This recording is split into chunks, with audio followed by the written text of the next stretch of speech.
पंजाब, जहां पिछले कुछ समय से धमाकों की आवाज बार बार गूंज रही है। कभी पुलिस थानों को निशाना बनाया जा रहा है तो कभी नेताओं के ठिकानों को। और अब ये साजिश रेलवे ट्रैक तक पहुंच गई है। शंभू के पास रेलवे ट्रैक को उड़ाने की नाकाम कोशिश की गई।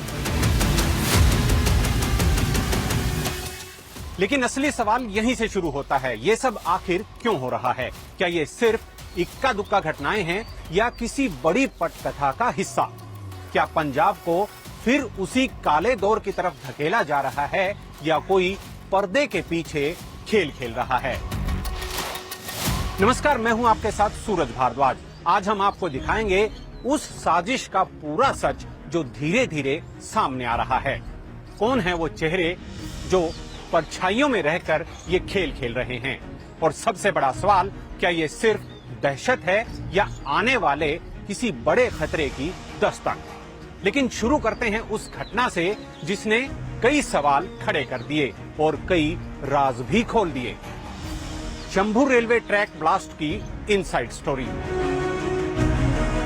जिसे समझ लिया तो पूरी तस्वीर अपने आप साफ हो जाएगी।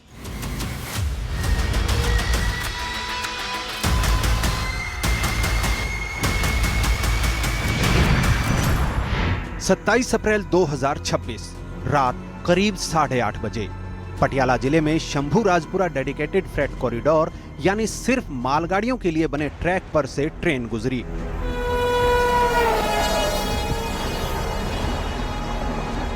ड्राइवर को अचानक झटके लगे। कुछ तो गड़बड़ थी जो पटरी ने खुद बता दी। गड़बड़ी की आशंका के चलते ड्राइवर ने तुरंत विभाग को सूचना दी। करीब 1 घंटे बाद पुलिस प्रशासन मौके पर पहुंचा। धमाके के बाद का मंजर सन्न कर देने वाला था। रेलवे ट्रैक क्षतिग्रस्त और धमाके वाली जगह से करीब 200 फीट दूर एक इंसान के शरीर के टुकड़े बिखरे पड़े थे। जैसे विस्फोट ने सिर्फ पटरी नहीं बल्कि एक पूरी कहानी को चीर कर रख दिया हो। पहचान हुई जगरूप सिंह, उम्र करीब 30 से 32 साल। लेकिन असली कहानी यहीं से शुरू होती है। तरनतारन के पंजवड़ गांव का रहने वाला जगरूप पहले अमृतसर पहुंचा। वहां अपनी बाइक खड़ी की जिसका सीसीटीवी फुटेज पुलिस के हाथ लगा। इसके बाद सरहिंद, फिर राजपुरा और आखिर में शंभू। लेकिन यह पूरा रास्ता कैसे जुड़ा? उसकी जेब से मिली बस एक टिकट ने सब कुछ खोल दिया। एक छोटी सी टिकट और पूरी साजिश की परतें उघड़ने लगी।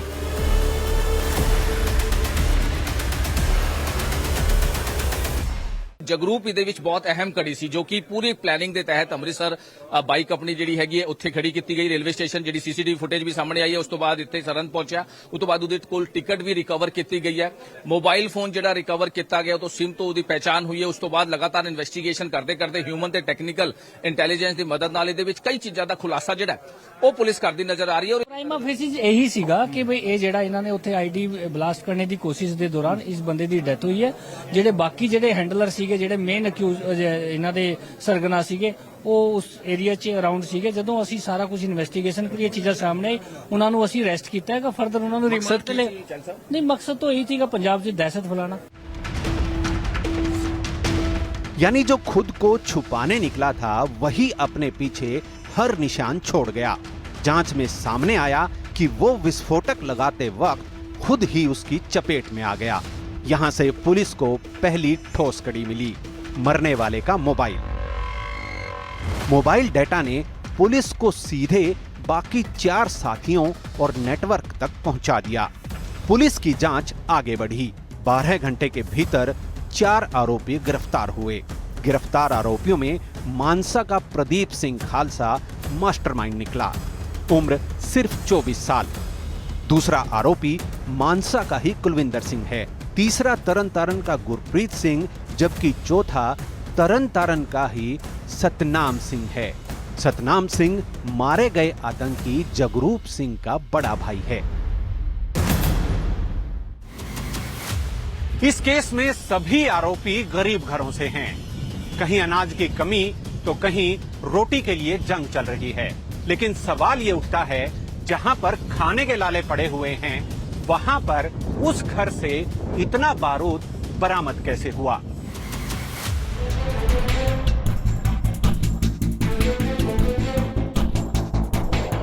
जब पुलिस तरन तारण के गांव पंजवड़ खुर्द में जगरूप के घर छापेमारी करने पहुंची तो जो सामने आया उसने हर किसी को झकझोर दिया।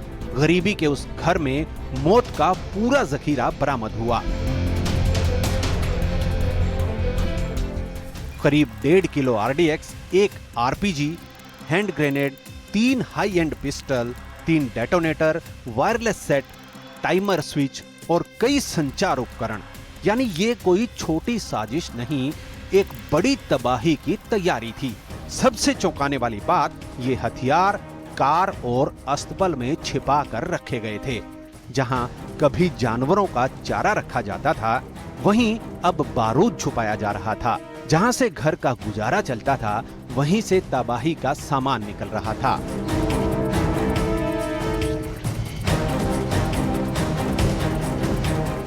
जांच यहीं नहीं रुकी, बल्कि सरहद पार पहुंच गई।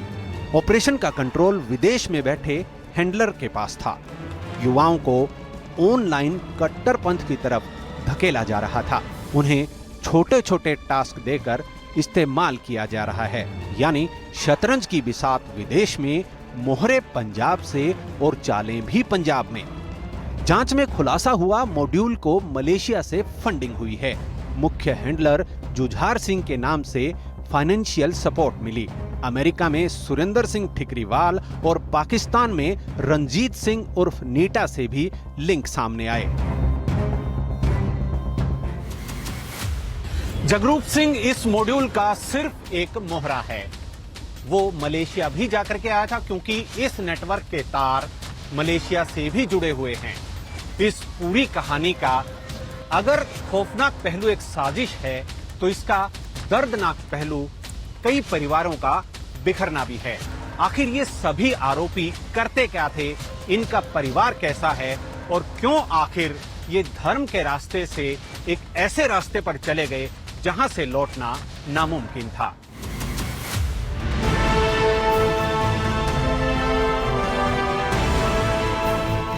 करीब 32 साल का जगरूप 2 बच्चों का बाप था। घर में आटा चक्की की छोटी सी दुकान और पत्नी की सिलाई, बस इन्हीं 2 सहारों पर घर का चूल्हा जलता था। 2 वक्त की रोटी का जैसे तैसे इंतजाम हो जाता था। एक आम आदमी, आम जिंदगी और छोटे छोटे सपने। लेकिन फिर मास्टरमाइंड प्रदीप खालसा से नजदीकियों ने पलक झपकते ही सब कुछ उजाड़ दिया। एक परिवार जो जैसे तैसे चल रहा था, अब हमेशा के लिए बिखर गया।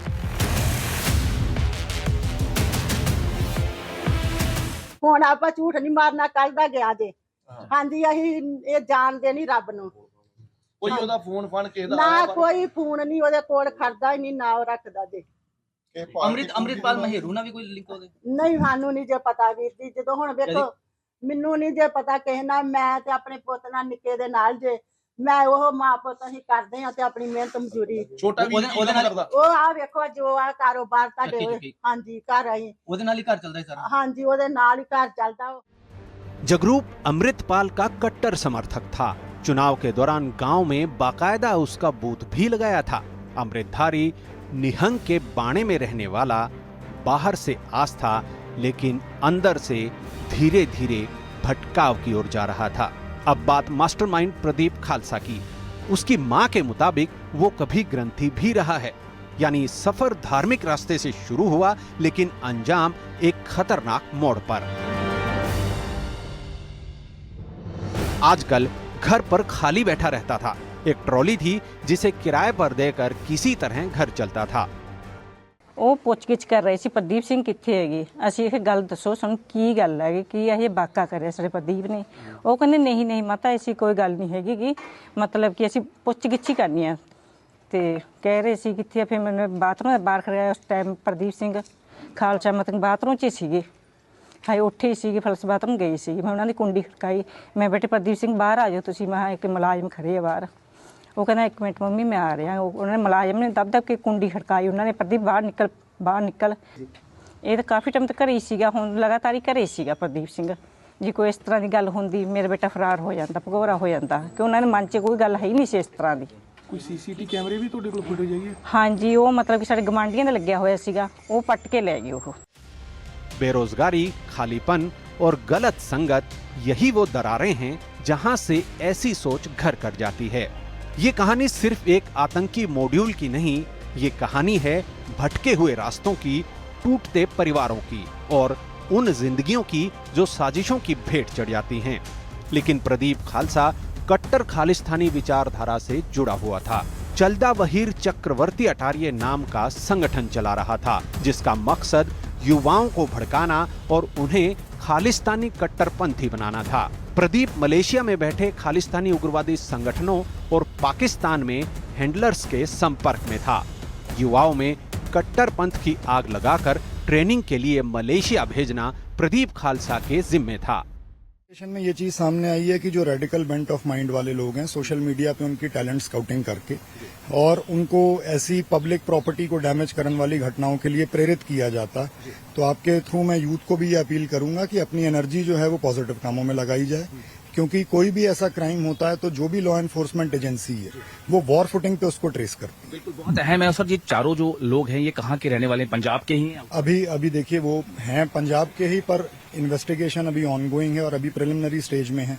सो जैसे जैसे इन्वेस्टिगेशन प्रोसीड करेगी मैं मकसद साफ था, सीधे सामने आए बिना पर्दे के पीछे रहकर खेल खेलना। अब सबसे अहम सवाल, क्या पंजाब फिर से पुराने दौर की तरफ जा रहा है? 1980-90 के दशक के दौरान आतंकवाद के काले दौर में खुलेआम हमले होते थे। AK-47, बम, टारगेट किलिंग, सड़कों पर सीधी मुठभेड़, हर समय कर्फ्यू जैसा माहौल आम बात थी। उस वक्त हमला दिखता था, दुश्मन सामने होता था। सुरक्षा एजेंसियों के सामने सबसे बड़ी चुनौती सीमा पार से ऑपरेशन, डिजिटल प्लेटफॉर्म्स का इस्तेमाल और स्थानीय युवाओं को मोहरा बनाना है। खतरा खत्म नहीं हुआ है, बल्कि रूप बदल चुका है। साया वही है, वही नापाक मंसूबे हैं, लेकिन शक्ल नई है। शंभू रेल ट्रैक ब्लास्ट एक चेतावनी है कि खतरा पूरी तरह खत्म नहीं हुआ, लेकिन एक राहत भी है। एजेंसियां सतर्क हैं, समय रहते देश के ऐसे दुश्मनों को पकड़ा जा रहा है। 80-90 के दशक में कुछ इलाकों में समर्थन था, आज जमीनी स्तर पर विस्तृत जन समर्थन नहीं है। बिना समर्थन कोई भी आंदोलन टिकता नहीं है। पंजाब पुलिस और केंद्रीय जांच एजेंसियों जैसे NIA लगातार मॉनिटरिंग कर रही हैं।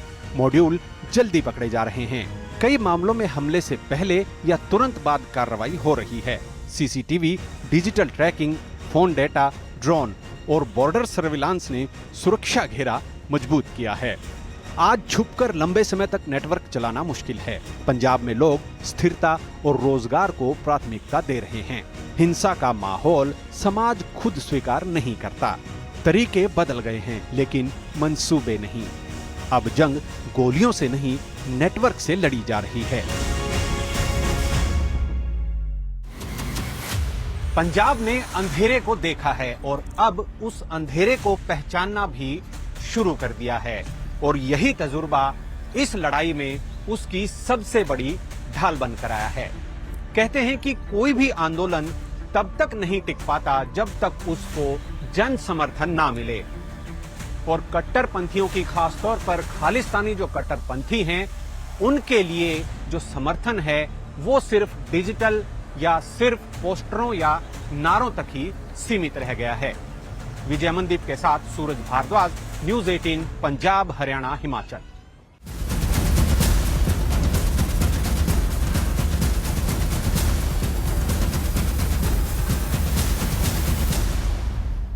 देखो ਕ੍ਰਿਸ਼ਨ ਸਹੀ ਗੱਲ ਹੈ। ਜਿਸ ਤਰੀਕੇ ਦੇ ਨਾਲ ਮੌਸਮ ਦੇ ਵੱਲੋਂ ਵਾਰ-ਵਾਰ ਦੱਸਿਆ ਜਾ ਰਿਹਾ ਸੀਗਾ, ਕਿਉਂਕਿ ਚੇਤਾਵਨੀ ਹੈ ਜਿਹੜੀ ਮੈਟਰੋਲੋਜੀਕਲ ਡਿਪਾਰਟਮੈਂਟ ਦੇ ਵੱਲੋਂ ਦਿੱਤੀ ਜਾ ਰਹੀ ਸੀ, ਉਸੇ ਦੇ ਉੱਤੇ ਚੱਲਦੇ ਹੋਏ ਤੁਸੀਂ ਦੇਖੋ ਕਿ ਮੌਸਮ ਸੱਚੀ ਦੇ ਵਿੱਚ ਬਦਲਿਆ।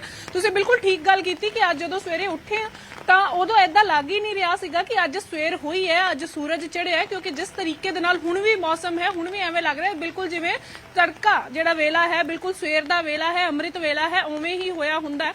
ਤੇ ਫਿਲਹਾਲ ਤੁਹਾਨੂੰ ਅਸੀਂ ਸੈਕਟਰ ਦੀਆਂ ਤਸਵੀਰਾਂ ਦਿਖਾ ਰਹੇ ਹਾਂ, ਜਿੱਥੇ ਤੁਸੀਂ ਦੇਖ ਸਕਦੇ ਹੋ ਕਿ ਵੱਡੀ ਗਿਣਤੀ ਦੇ ਵਿੱਚ ਇੱਥੇ पेड़ ते दरख्त ने ਜਿਹੜੇ तिड़के ने, काफ़ी बूटियां ने ਜਿਹੜੀਆਂ ਉਹ ਡਿੱਗੀਆਂ, काफ़ी शाखावां ने ਜਿਹੜੀਆਂ ਉਹ ਹੇਠਾਂ ਡਿੱਗੀਆਂ और ਕਿਤੇ पेड़ डिग्गण ਦੀ ਵੀ ਖਬਰ ਹੈ ਜਿਹੜੀ ਉਹ ਚੰਡੀਗੜ੍ਹ ਦੇ ਵਿੱਚ ਆ ਰਹੀ ਹੈ। ਕਿਉਂਕਿ ਯੂਜੂਅਲੀ ਚੰਡੀਗੜ੍ਹ ਦੇ ਵਿੱਚ ਜਦੋਂ ਬਾਰਿਸ਼ ਆਉਂਦੀ ਹੈ, ਸਮਾਰਟ ਸਿਟੀਜ਼ ਨੂੰ ਕਿਹਾ ਜਾਂਦਾ ਹੈ ਬਹੁਤ ਹਰਿਆ ਭਰਿਆ ਸ਼ਹਿਰ ਹੈ ਆ, ਪਰ ਜਦੋਂ ਅਜਿਹਾ ਤੂਫਾਨ ਜਾਂ ਅਜਿਹੀ ਬਾਰਿਸ਼ ਆਉਂਦੀ ਹੈ ਉਦੋਂ ਕਿਤੇ ਨਾ ਕਿਤੇ ਅਜਿਹੀਆਂ ਘਟਨਾਵਾਂ ਦੇਖਣ ਨੂੰ ਮਿਲ ਜਾਂਦੀਆਂ ਨੇ, ਜਿਸ ਤਰੀਕੇ ਤੁਸੀਂ ਹੁਣ ਵੀ ਦੇਖ ਪਾ ਰਹੇ ਹੋਵੋਗੇ ਕਿ किस तरीके दे नाल जेड़ा अज सवेर दा मौसम रहा, क्योंकि इसनूं सिर्फ नॉर्मल बारिश नहीं कही जा सकती, यह एक तूफान सीगा जेड़ा कि आया सी और काफ़ी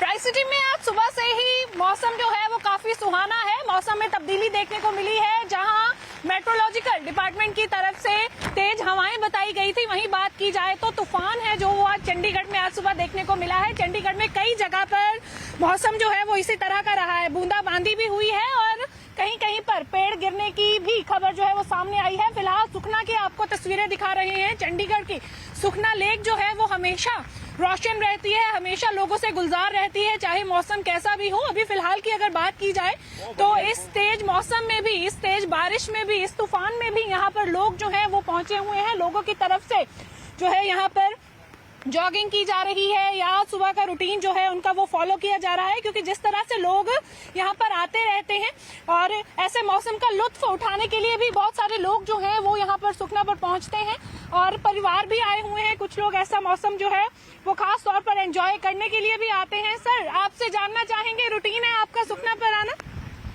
हेलो, रूटीन है आपका सुखना पर आना? I am coming daily. कैसा लग रहा है फिर ऐसे वेदर में? It's very pleasant today. बहुत अच्छा लग रहा है। दिल्ली में मिस करते होंगे ये चीजें? दिल्ली में रहता ही नहीं, मैं रहता ही चंडीगढ़ में हूँ। अच्छा, चंडीगढ़ रहते हैं, और आपने कहा आप दिल्ली से आए हैं स्पेशल? नहीं, डेली आता हूँ यहाँ पे। दिल्ली आते हैं। और जैसे आज सुबह का वेदर था या जिस तरह से तूफान आ रहा था, तो किस तरह से देखते हैं ऐसे वेदर में भी यहाँ पर सुखना में बहुत लोग आए हुए हैं? आना चाहिए, बहुत लोग कम आए हैं आज। कम आए हैं? आना चाहिए, बारिश का मौसम का आनंद लेना चाहिए। ये मेरे फ्रेंड है, इनसे हाँ, मैं इनसे भी बात करना चाह रही थी। कैमरा देखते ही लोग दूर जरूर हो जाते हैं, पर चंडीगढ़ की जो सुखना की बात है, यहाँ की लेक की बात है, उस पर जानना चाहेंगे कैसा लग रहा है? बहुत बढ़िया मौसम है आज।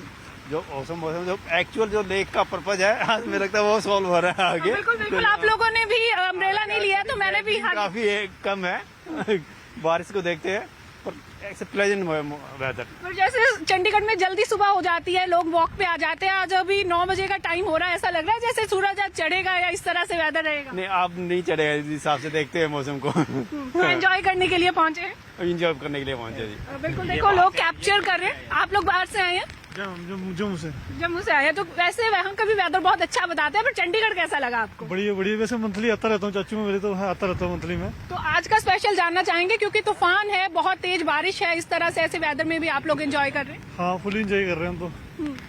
बढ़िया मौसम है। बढ़िया मौसम है। तो देखें आपकी लोग यहाँ पर बहुत अच्छे से वेदर जो है वो एंजॉय कर रहे हैं। जिस तरह से यहाँ पर बारिश है और लगातार तूफान जो है उसकी भी संभावना जताई जा रही है। हालांकि मौसम विभाग की बात करें तो येलो अलर्ट है जो यहाँ पर शुरू किया गया है, बताया गया है कि येलो अलर्ट भी है। एक प्यारी बच्ची भी हमारे साथ है। कैसा लगा आपको वेदर? बहुत अच्छा है।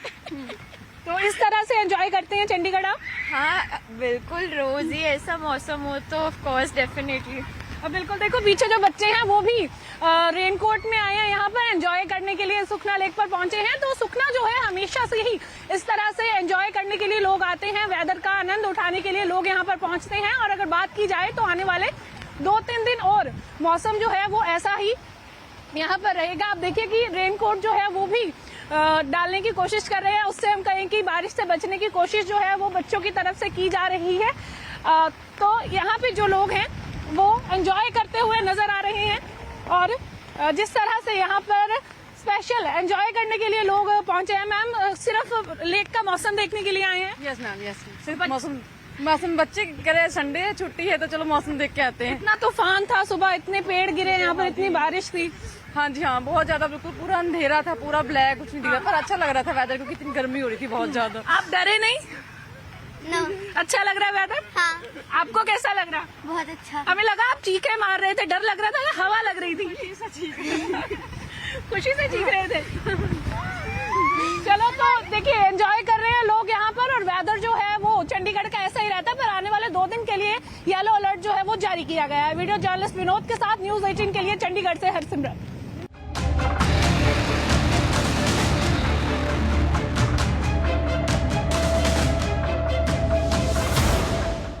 ਦੇਖੋ ਕ੍ਰਿਸ਼ਨ, ਸਹੀ ਗੱਲ ਹੈ, ਜਿਸ ਤਰੀਕੇ ਦੇ ਨਾਲ ਮੌਸਮ ਦੇ ਵੱਲੋਂ ਵਾਰ-ਵਾਰ ਦੱਸਿਆ